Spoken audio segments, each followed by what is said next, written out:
Welcome back, PPR fans, to Week 9 of the 2024 high school football season. My name is Shane Donovan, and I'm here to show you guys tonight's matchup where the Mira Mesa Marauders will be taking on the Madison Warhawks. The Marauders are coming in tonight winless after playing a tough schedule up to this point in the season.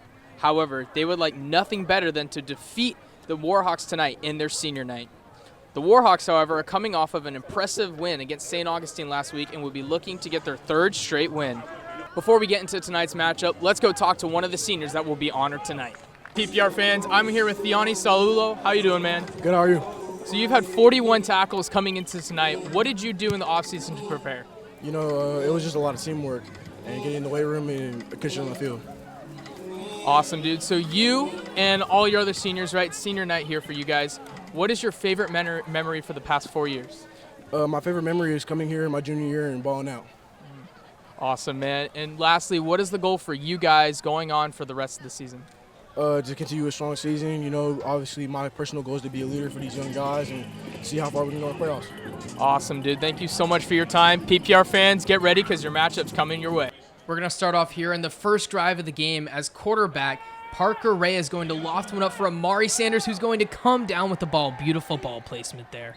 Now it's time for the Madison Warhawks to respond. However, they are going to fumble on their first drive, and it is going to be Mira Mesa ball.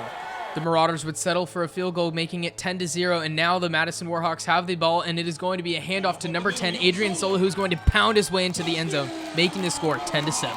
We're now here in the second quarter as Isaiah Morrell, number 17, is going to take the pitch, breaks the arm tackle, and gets into the sideline, and it is going to be a touchdown, putting him up 14-10.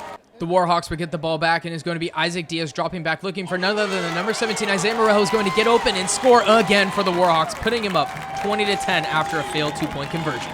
The Madison Warhawk defense continues to play lights out as they get the ball back for their offense, and it's going to be Isaac Diaz who lofts one up and is going to be intercepted by number 2, Amari Sanders, who's looking like prime Deion Sanders out there. He's going to look for a nice little return and get popped at the end, but it is going to be Mesa ball.